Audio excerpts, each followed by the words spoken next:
Minerva. Amen, sir. Thank you. Kami naman. Good morning. Alright. Isa pong pribilehyo muli na tayo'y mag-aral ng salita ng Diyos. Alright, kung kayo po ay may mga Biblia, buksan natin sa aklat ng Ecclesiastes.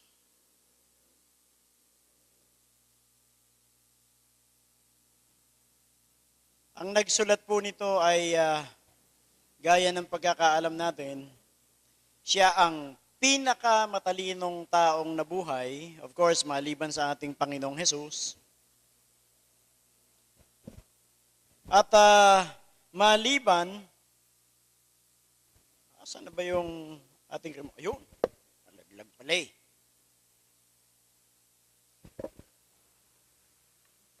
Now, tanungin ko muna kayo, sino mga estudyante rito? Ilan? Sino yung mga nagtatrabaho na? Alright. Now, bakit kayo nag-aaral? Sige, sagot. Bakit? Wala lang. Sabi ng mami ko at daddy ko, kailangan mag-aral para matuto. Para ano pa? Sabi ng mga incheck, mga Pilipino, aral, tapos trabaho. Kami incheck, aral, tapos negosyo. Kaya mga incheck, liit mata, laki kita, ano? Alright. Now, ito yung cycle ng buhay ng tao eh. Cycle.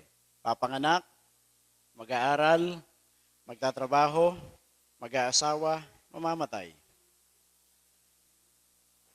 Bakit kayo nag-aaral? Siyempre, isang layunin. Bakit kayo nagpapaaral? Isang layunin. Makapagtapos, makapagtrabaho, kumita, yumaman, magkapera. At yan po hindi masama, yan po yung legitimate. Sabi sa Bible, businesses comes through a multitude of dreams. Sabi ng Ecclesiastes yan. Nagsisimula yan sa pangarap. Okay? At hindi masamang mangarap, hindi masamang magkaroon ng pera, maging mayaman. Pero tingnan natin yung advice ng isang pinakamayamang tao. Asan ba? Yo. Pero ito po ang katotohanan ng buhay. Have you come to a point in your life na naranasan ninyo yung ganito mga bagay? Ano ba? Abandoned. Kayo mga nanay, mga tatay. Nasubukan nyo bang kung kailan malaki na yung mga anak nyo tsaka hindi nyo makita sa loob ng bahay? Kung kailan inaasahan nyo sila tsaka sila wala? Sino rito nakapag-abroad? Nung kayo nasa abroad, naranasan nyo yan, di ba? Maalala lang kayo pag sweldo, uusok yung inyong Skype, yung inyong Yahoo, yung inyong cellphone, yung inyong Facebook. Pero pagkatapos na ng sweldo, wala na naman. Walang nihoy, walang nihay. Alright? Have you feel abandoned?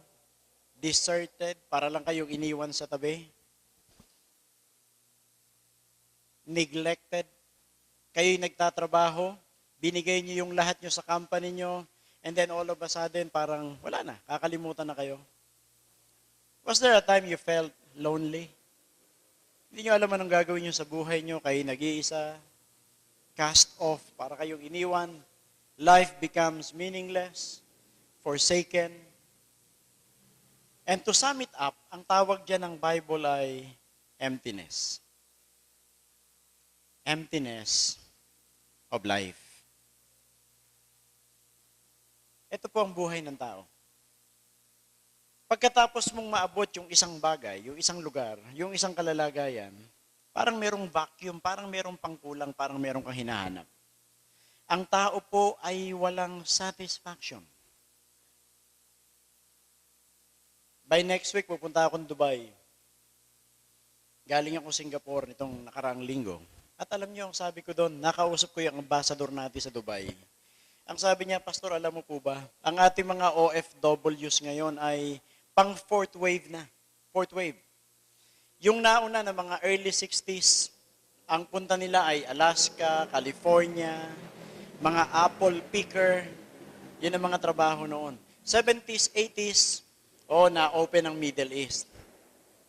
Kailangan ng mga skilled workers. Pagdating ng 90s and 2000s, salamat sa Panginoon, meron na tayong mga professionals. Kaya ngayon, yung isang malaking church sa Dubai ay architect at the same time.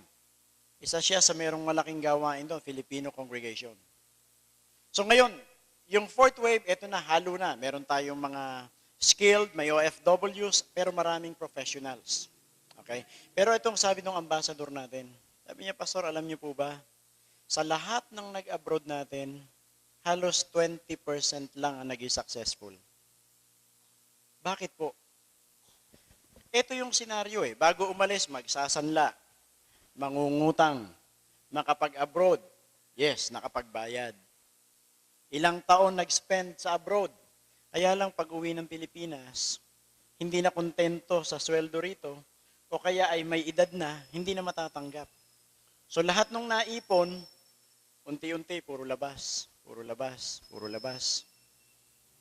And then eventually, yung napundar na sasakyan, kailangang ibenta. Yung naita yung tindahan, wala nang supply, kailangang isara. Yung nabiling bahay, ibibenta uli. At the end of the day, back to square one. Sabi niya, 20% lang ang naging successful sa mga OFWs. Ang daming mga graduates natin ngayon, ilan lang ang merong trabaho. Pero iisa ang layunin ng tao, bakit gusto nilang makapag-abroad? Bakit gustong mag-aral? Bakit gustong makagraduate? Kasi gustong makaranas ng ginhawa sa buhay. At yan po ang sinasabi ng Ecclesiastes chapter 1, verses 1 to 11. Alright, as we go along, babasahin natin unti-unti yung mga talata. Una, tingnan natin, sino ba ang nagsalita sa Ecclesiastes? Let us introduce the speaker. Ang tawag niya sa kanyang sarili ay, he calls himself the preacher. Sa chapter 1, verse 1, mababasa natin yan, he calls himself the preacher. He is the son of King David. At ano pa? Siya ang hari sa Jerusalem nung panahong yon at siya ang pinakamatalino, pinakamayaman, pinakamalakas na impluensyang hari sa buong kasaysayan ng Israel. The richest, the wisest, and the most influential king in all history of Israel. At higit sa lahat, the man who enjoyed everything, power, popularity, prestige, pleasure. Hindi po ba ito yung ninanais nating lahat? Gusto nating yumaman? Gusto nating magkaroon ng kapangyarihan? Gusto nating maging sikat? Gusto nating makaranas ng ginhawa? Pero si Haring Solomon, ang sabi ng Bible, basahin natin, Ecclesiastes chapter 2. Tingnan natin kung ano yung mga naging accomplishments.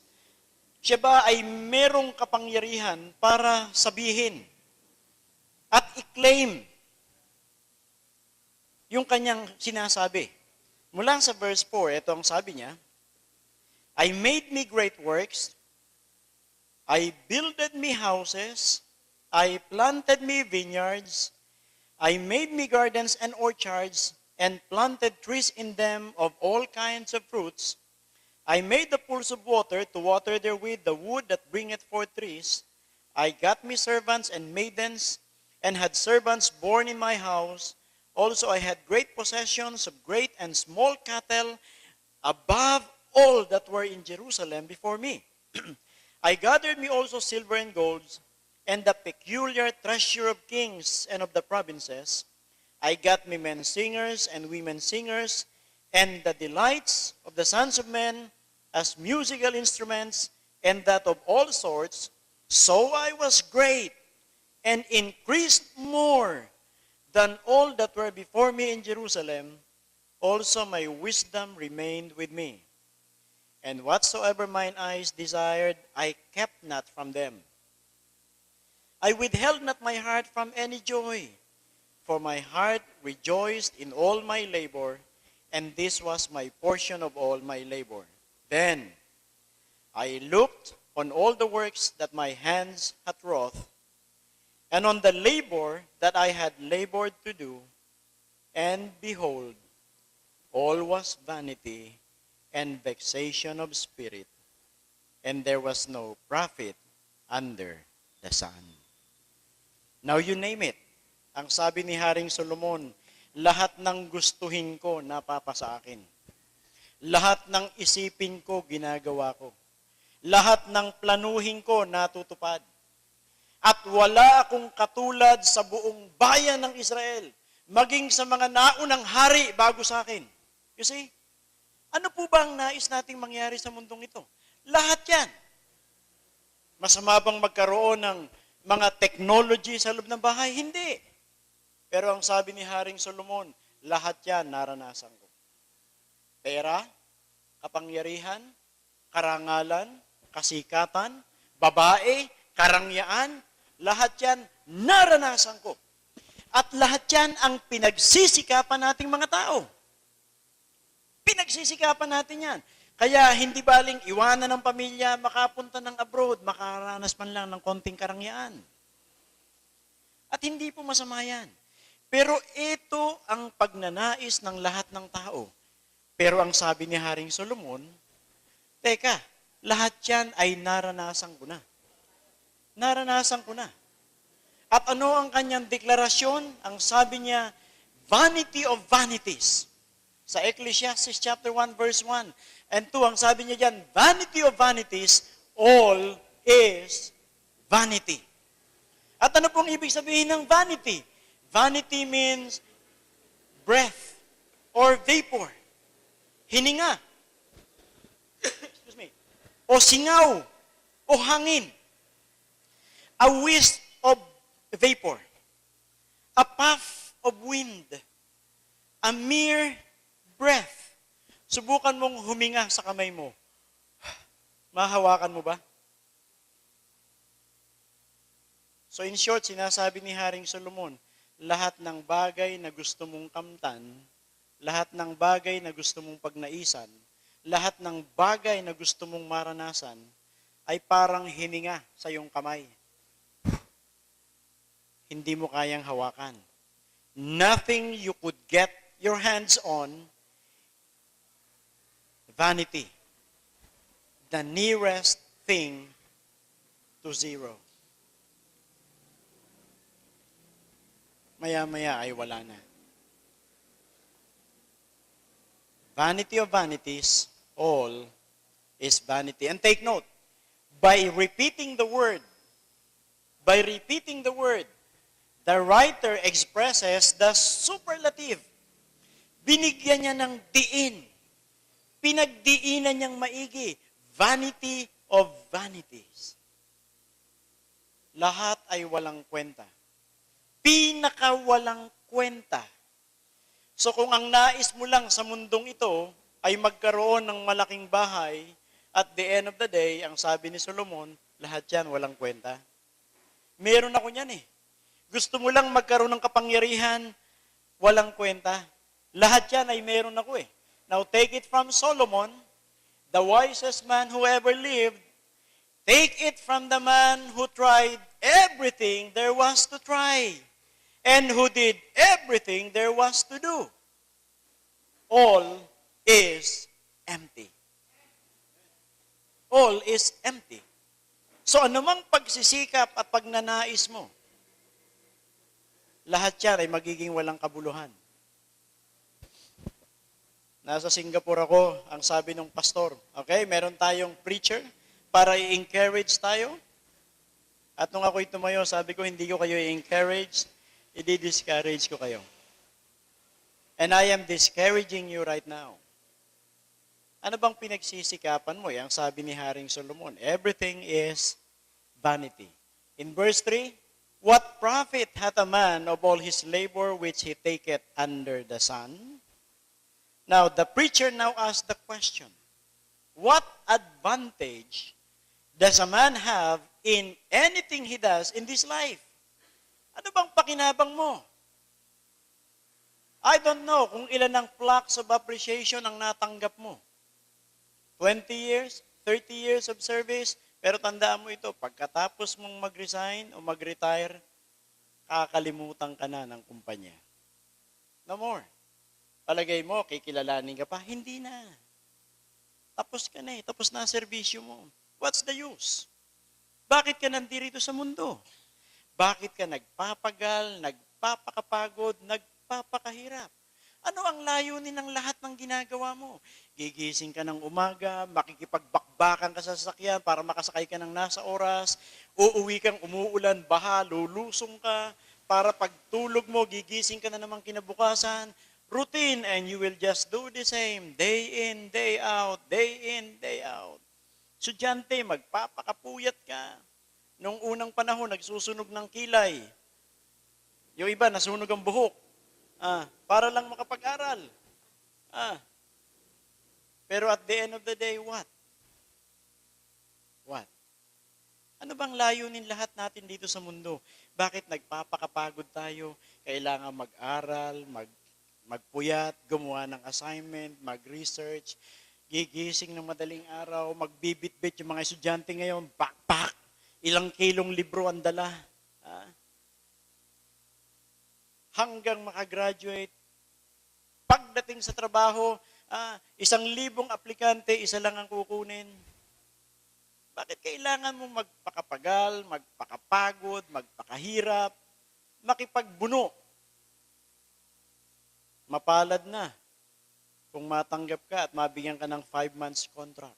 Pagkatapos nun, resign, back to zero na naman. Mauutak ang mga kumpanya ngayon. So what's the purpose? Illustrated in the perpetualness of the earth. Verse 1 generation passeth away, and another generation cometh, but the earth abideth forever. Okay? Etong pakiramdam natin we always tend to feel that we are the now generation. But today's novelty is the material of tomorrow's garbage heap. Alala nyo, men? Nung una, meron ka lang pager, may yabang mo na, no? Bip, bip, bip, bip. Okay na Naglalakad ka sa mall, naglalakad ka, biglang tutunog yung beeper mo, yung pager mo. Yabang na natin.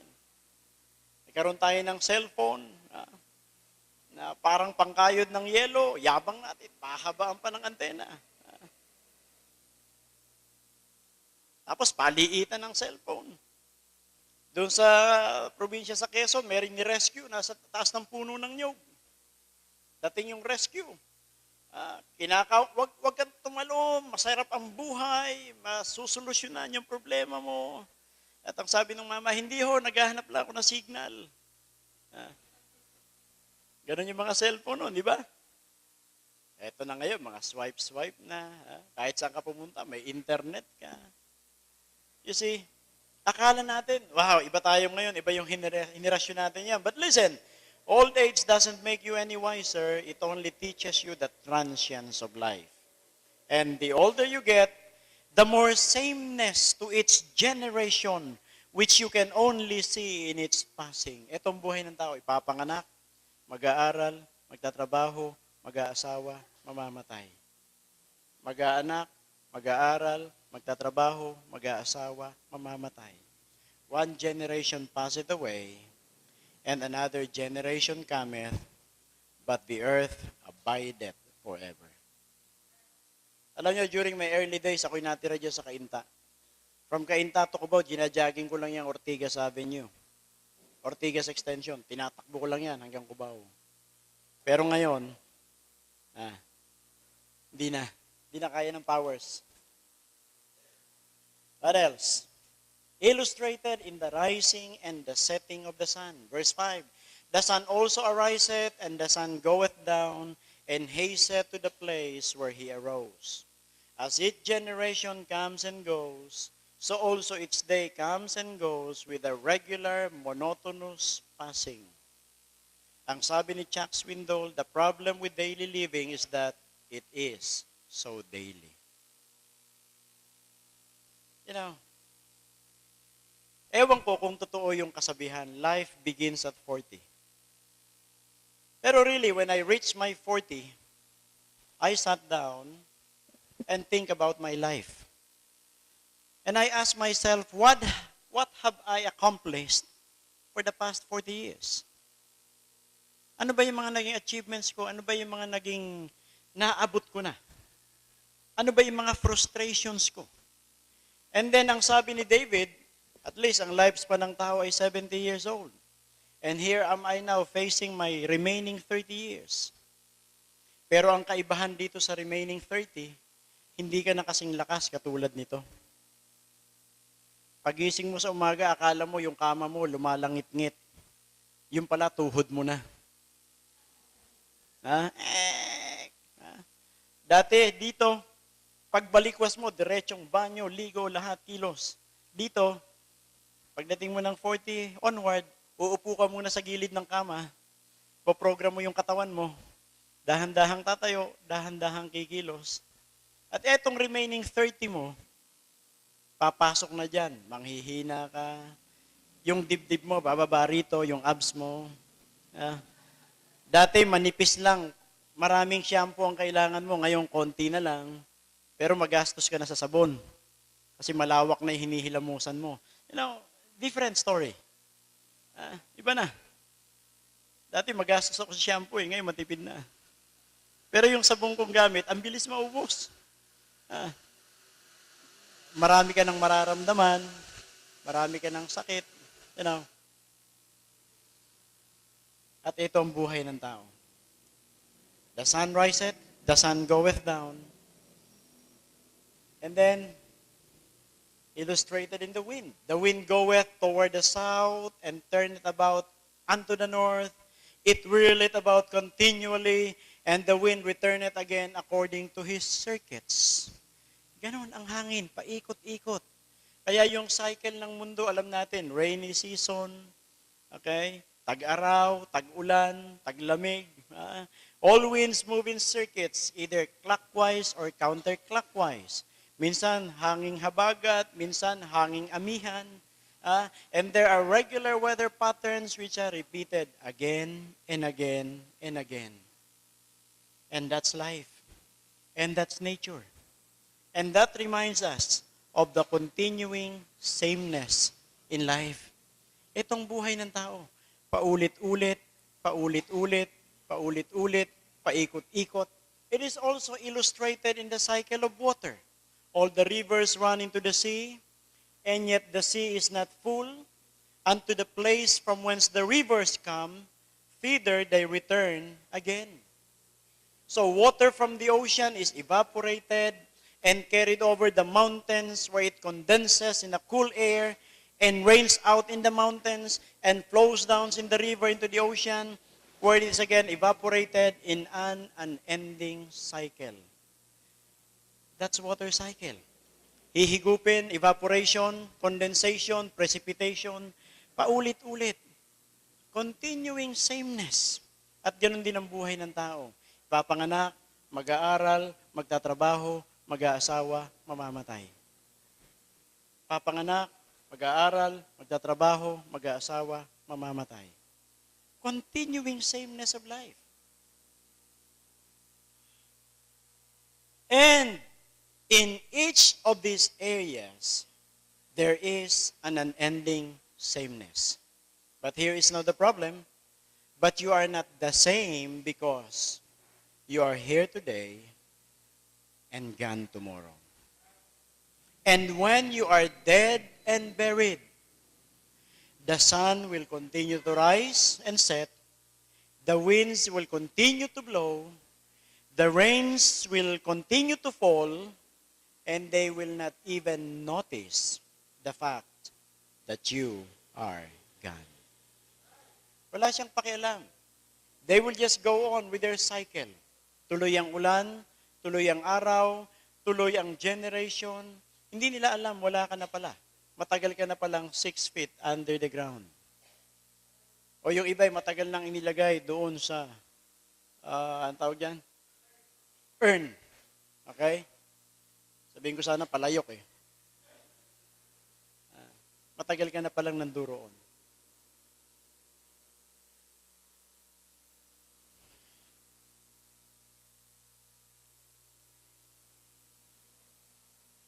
Now, this is us.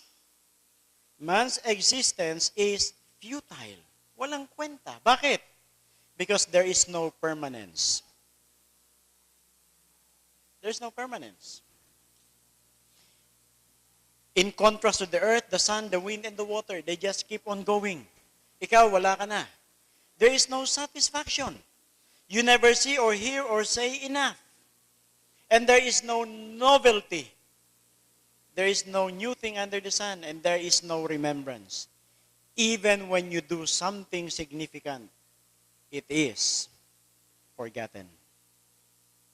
It is forgotten. Kahit ano pang gawin mo, na sa tingin mo ay kakaiba, kamangha-mangha. Okay? So yesterday, I was studying the life of Pasteur. Siya yung nagpatunay kasi ang paniwala ng mga tao noon ay yung generation ng tao ay instant generation. Meaning, buhat sa wala ay nagkaroon ng buhay. Kasi nga naman, iniwan nila yung kanilang maruming damit na merong naiwang kapirasong tsokolate. And days after, nakita nila, uy, may daga. So, ang paniwala nila noon, nabubuhay ang daga kapag merong ganito. So, yun ay nirefute. Itong si Pasteur, at naimbento niya, siya yung naka-discover, sino ba mga doctor dito or nurses? Okay? Mga microscopic living things, parasites, viruses. Siya yung nakapag-imbento ng mga, pero ngayon nasa na si Pasteur? Wala na. No more. He's gone. Anti-rabies. Now the preacher takes all of the unending cycle and applies it to man's experience. There is something wrong. Now, ano pang pinaghihirapan mo? Bakit kinakailangan kang maghirap mag-aral? Bakit kinakailangan kang maghirap magtrabaho? Bakit kinakailangan mo maghirap sa abroad? Bakit kinakailangan mo maghirap pagpalaki ng mga anak? Bakit kinakailangan mo maghirap mag-maintain ng bahay? Bakit kinakailangan nyo maghirap pumunta ng church? Samantalang ang sabi ni Solomon, I have tried everything. And everything under the sun is vanity. At ito tayong tao. Verse 8, all things are full of labor. Talaga naman Akala mo ba pagkain mo ayos na? Hindi. Mayroon pa rin hirap na ginagawa yung system ng katawan mo. Hindi totoo yung huwan tamad, ha? Nandiyan na yung prutas, nga pa, at tamad pang kunin. All things are full of labor. Lahat. Man cannot utter it. The eye is not satisfied with seeing, nor the ear filled with hearing. Now notice the three activities man mentioned here. Telling, seeing, hearing. The point is that you always want more. Gusto natin. Nung una kang kumita ng sweldo mo, excited ka. But you want more. You want more. Kaya hindi baling magpuyat ka, isacrifice mo yung family mo, isacrifice mo yung asawa mo, isacrifice mo ang tulog mo dahil gusto mo pang marami. You want more. Have you seen a good movie? Kaya yung mga palabas niya, may mga sequel lagi, May karugtong lagi. Read a good book, watch a magnificent sunset, enjoyed a restful vacation, delight in a special experience. It is never enough. It never satisfies. For ultimately, you want more. Meron ka pang gustong maranasan, meron ka pang gustong maabot. Ito'y kumalat sa text, di ba? Nung bata ka, you have full of energy, wala kang pera. Pero pagdating mo ng middle age, may energy ka, may pera, wala ka naman time. Pagtanda mo, you have all the time, you have all the money, wala ka namang energy. Kasi, si Rockefeller, nung siya naging multimillionaire, that was the time na ang advice ng doctor niya, ang pwede mo lang kainin ay lugaw. You see, that's so ironic. You're a billionaire, you can buy everything that you wanted to buy, and yet, pag kumain ka ng sobra, mamatay ka. You see? Kaya nung bata ka, you have all the energy, you have all the time, wala ka lang pera. Pag middle age mo, kulang ka ng oras, meron kang lakas. Nagkakaroon ka ng pera, pero kulang ka ng oras. Dahil gusto mo, you want more. At pagtanda mo, may pera ka na, pensyonado ka na, ang dami ng account mo sa bangko, wala ka namang lakas. At wala ka ng time. You see? And what else? Lack of novelty. Meron tayong mga tatay dito. Ewan ko, nandito po yung mga anak ninyo? Nandito po yung mga anak nyo? Wala.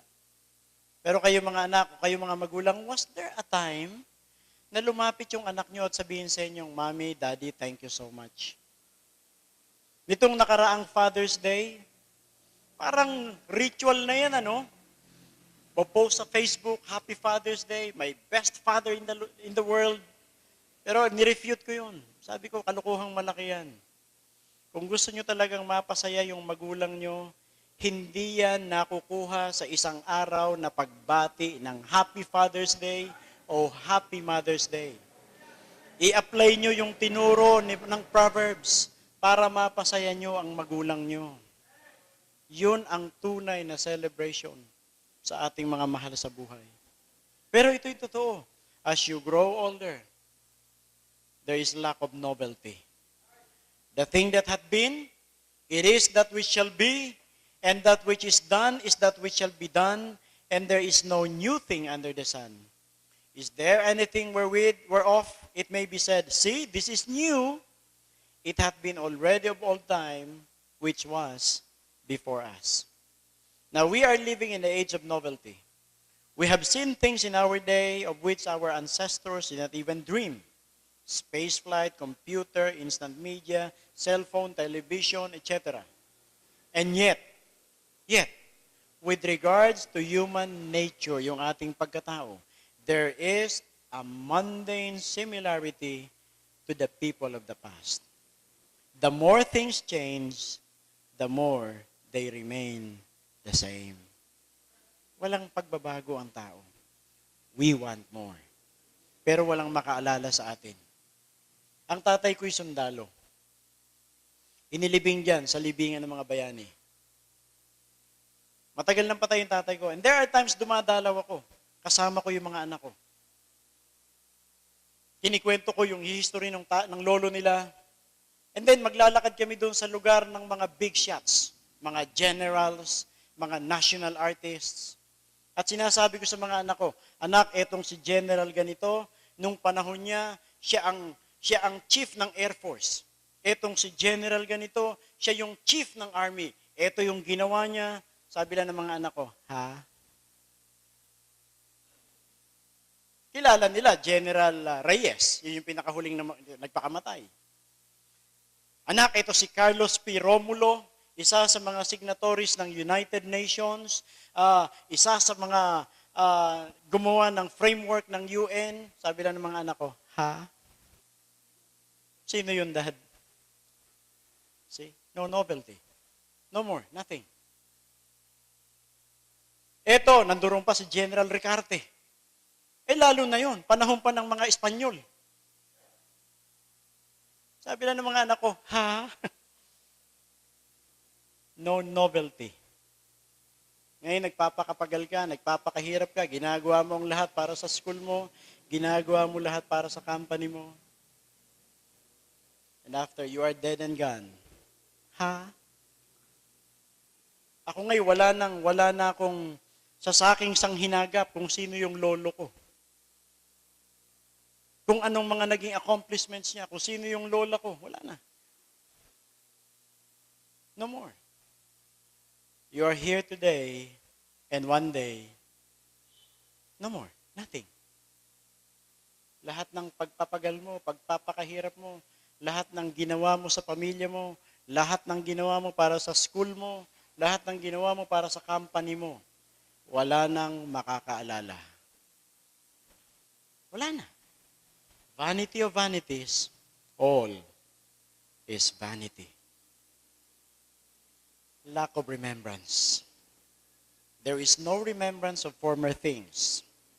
Neither shall there be any remembrance of things that are to come with those that shall come after. Even when you do accomplish something significant, it is eventually forgotten. Sino bang nakaimbento ng alternative sa penicillin, yung erythromycin? Alam niyo kung sino? Isang Ilonggo, Filipino. Alam niyo ba kung sino nakaimbento niyang fluorescent na yan? Isang Filipino, si Flores. Pero ilan nakakaalala? Wala. Wala. There is no remembrance. Ngayon, sikat lang yan si Pacquiao. Pasyal ka ng La Loma, ng Norte. Andun yung libingan ni Flash Elorde. Andun yung libingan ni Pancho Villa. Sino yung mga yun? Sila yung mga Pacquiao nung panahon nila. Pero ngayon, wala na. There is no more remembrance. Even when you do accomplish something significant, it is eventually forgotten. If you have a couple of degrees from college and seminary, but after you were dead and gone, they will be a mere waste paper. Wala na, papel lang yun eh. There isn't much that we do that is noticed while we are alive, and there is even less that will be remembered after we are gone. Your entire life will one day be condensed unto a single line of neglected tombstone. Punta ka dyan sa libingan ng mga bayani. Nakita mo dyan, mga cross, may mga pangalan. May mga ranggo. Pero ano, wala na. Wala na. A line of neglected tombstone. Kaya ang sabi ni Haring Solomon, what profit hath a man of all his labor which he taketh under the sun? Now, eto ngayon ang problema. The scope of the problem, it is under the sun. It is under the sun. That is the perspective from which the question is asked. It looks at life down here as opposed to life up there. It looks at life from man's perspective rather than God's. It looks at under the sun instead of over the sun. Now listen, kung lahat ng pagpapapagal mo, lahat ng pagpapakahirap mo, lahat ng pagsisikap mo, ay ginagawa mo lang sa ilalim ng sikat ng araw. Ang sabi ni Haring Solomon, at the end of the day, lahat yan walang kwenta. Kaya ano po ang solusyon? Under the sun. Is this a Christian perspective? Ang pananaw mo ba ay hanggang under the sun lang? No! It is a humanistic perspective. When you look at this life only, it doesn't make a lot of sense. It is empty, and this is confirmed in the New Testament. Kahit si Apostle Paul ay sinusugan niya, ang sabi niya, if in this life only we have hope in Christ,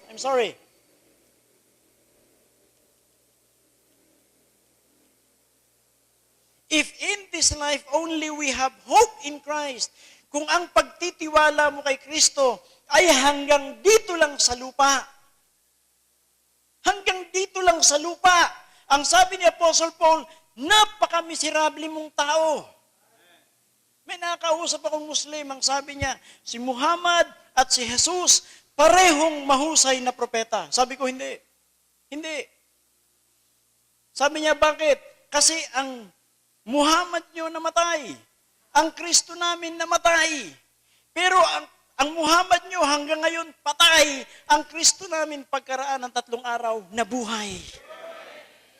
If your trust in Christ is only in this life, naniniwala ka kay Kristo? Nagtitiwala ka pero hindi ka nagtitiwala na kaya kang dalhin sa langit, you are of all men most miserable. Napaka-miserable mong tao. Sapagkat ang kaligtasang ibinigay ni Kristo ay hindi lang panglupa. Panglangit din. At panghabang panahon. If life is only viewed from our earthly perspective, then there isn't much for which to live because you really don't make much of a difference. You see, kung ang tiwala mo, now, kung lahat ng pagpapagal mo ay para dito lang sa lupa, at the end of the day, wala kang kwenta. Wala kang kauwian. Now, eto ngayon ang challenge sa atin. Why not start investing not only under the sun, you start investing beyond the sun. Doon ka mag-impok. Magsubi ka naman doon sa langit. Ang sabi ng Bible, lay up for yourselves treasures in heaven, where moth and rust doth not corrupt. So kung yung kayamanan mo ay panglupa lang, pagdating ng panahon, walang kauwian yan. Kung lahat ng effort mo, lahat ng strength mo, lahat ng talento mo ay pang dito lang sa lupa, talagang wala. No remembrance, no novelty, nothing at all. Pero kung yan ay ginawa mo, investment mo para sa langit, pagdating ng panahon, ang sasabihin ng Panginoon, come on, well done, thou good and faithful servant. It will be remembered for eternity up there. Panayang impok mo ng pera sa bangko. Ang sabi ng Bangko Pilipino noon, subok na matibay, subok na matatag. Asa na ang Bangko Pilipino ngayon? Wala na. Walang tibay, walang tatag. Ang invitation ng Panginoon, ho everyone that thirsteth, come to the waters. And he that hath no money, come ye buy and eat. Yea, come buy wine and milk without money and without price. Wherefore do you spend money for that which is not bread, and labor for that which satisfieth not? Hearken diligently unto me, and eat ye that which is good, and let your soul delight itself in fatness. So ito ang invitation sa atin ng Panginoon. Gumagastos ka, bumibili ka ng tinapay na hindi ka naman nabubusog. Gumagastos ka sa mga bagay-bagay na wala namang katiyakan. Dito ka sa akin, ang sabi ng Panginoon, many in the world today are spending money on what is not bread and laboring on what does not satisfy. Sayang ang lakas mo. Sayang ang talento mo. Kung lahat ginagamit mo lang dito sa lupa, ang pinapayaman mo lang yung kumpanya mo. Bakit hindi habang nagtatrabaho ka o nag-aaral ka, gawin mo yan sa kaluwalhatian ng Panginoon? Mga estudyante, kaya ka nag-aaral, hindi lang para yumaman, para makapagtrabaho. Kaya ka nag-aaral, ikaw ang representative ng Panginoon doon sa eskwelahan mo. Kaya kayo nagpapakapagal, bigyan kayo ng Panginoon ng lakas, ng talino, para magkaroon kayo ng pera. Para magastos nyo sa sarili nyo at pamilya nyo. And at the same time, para magamit sa gawain ng Panginoon. You start investing, not under the sun. You start investing beyond the sun. Hindi mawawala yan. Hindi ka malulugi. At alalahanin ka ng Panginoon sa panghabang panahon. Pero kung ang pera mo ay pang cellphone lang, pang load lang, pambihira, alam niyo ba ang basic needs ngayon ng tao? Food, shelter, clothing, at load. Alam niyo ba, pati load ngayon kasama na sa basic necessity? Kung minsan, kayang matulog ng taong hindi kumakain. Pero pag walang load dyan, nako, hindi mapakalian. Kahit hating gabi, maghahanap yan, mapaloadan lang yung kanyang cellphone. Ang tanong, kayo ba'y naglo-load sa gawain ng Panginoon? Kayo ba'y nag-i-invest naman sa world mission? Kayo ba'y nag-i-invest sa local mission? Kayo ba'y nag-i-invest para sa gawain ng Panginoon? Well, investment mo ay pang material na bagay lang. Tandaan nyo ito. Everything under the sun is vanity. Si Haring Solomon, naranasan lahat yan. Napasa kanya lahat. Pero nung katapusan, ang sabi niya, walang kwenta. Para lang hininga sa kamay. Pagkatapos ng lahat ng accomplishment ko, nung lingunin ko, wala palang kwenta at walang halaga. Pero lahat ng investment mo sa gawain ng Panginoon at para sa Diyos, tandaan nyo, pagdating mo sa langit, tayo'y haharap sa Panginoon at magbibigay sulit. At doon, makikita, hindi ka kinakalimutan ng Panginoon. Mga magulang, what is the greatest investment? Alam nyo, pinakamahalagang investment, yung ating pamilya, madala natin sa langit. Kailangan nilang mag-aral? Oo. Kailangan tayong maghirap para pag-aralin sila? Yes. Pero kahit mapasa kanila lahat ng diploma, kung wala sila sa Panginoon, walang kwenta lahat. So, ang pinakamahalagang investment na pwede nating dalhin sa langit, yung ating sambahayan. Si Noah ay nag-preach 120 years. At the end of the day, 8 ang pumasok sa loob ng arka. Pero salamat sa Panginoon, yun ang kanyang pamilya. Yun ang kanyang sariling sambahayan. Hindi bali nang wala lahat, basta nandoon ang ating pamilya. Mga anak, anong pinaka-greatest investment nyo? Hindi yung diploma nyo. Kung hindi yung karakter ninyo na na-develop, sapagkat yun ang karangalan ng mga magulang nyo. Tandaan nyo, 2 Corinthians 4:18, everything that can be seen is temporal. Kapag nakikita mo yan, nahahawakan mo yan, kahit gaano kamahal yan, kahit gaano kahalaga yan, temporary lang yan. Hindi mo madadala yan sa langit. So baguhin natin yung ating thinking process. Let us start investing beyond the sun. Lay up for yourselves treasures in heaven. God bless you.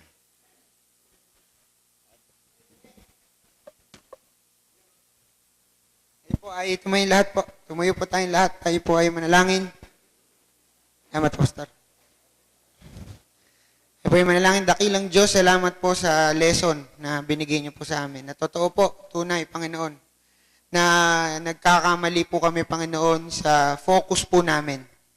At ginagawa po namin ng mga bagay sa buhay po namin. We are reaching goals sa buhay po namin. We are finishing studies, courses, trabaho, Panginoon, just under the sun. And katulad po na sabi ng salita, ito po ay vanity. All is vanity, Panginoon.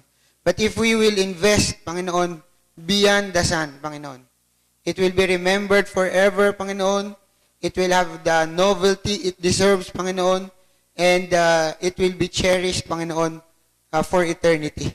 Lord, please, tulungan niyo po. Matutunan po namin ito sa buhay po namin, Panginoon. At hindi lang po basta kami para po maalala, Panginoon. Kundi para po, kayo po, dakilang Diyos ang malugod sa aming buhay. At mapuri at maitaas, Panginoon. Palain niyo pa po ang natitira pa sa aming serbisyo, Panginoon. Bigyan niyo po kami ng sigla, bigyan niyo po kami ng saya, bigyan niyo po kami ng excitement. At handaan niyo po kami patuloy sa mga bagay na patuloy namin patutunan mula po sa inyong salita sa pamamagitan po, Panginoon, na mensaherong ginagamit niyo po, Panginoon. Patawarin niyo po kami sa mga pagkukulang namin sa inyo. Ito po aming dalangin sa matamis sa pangalan ni Jesus. Amen and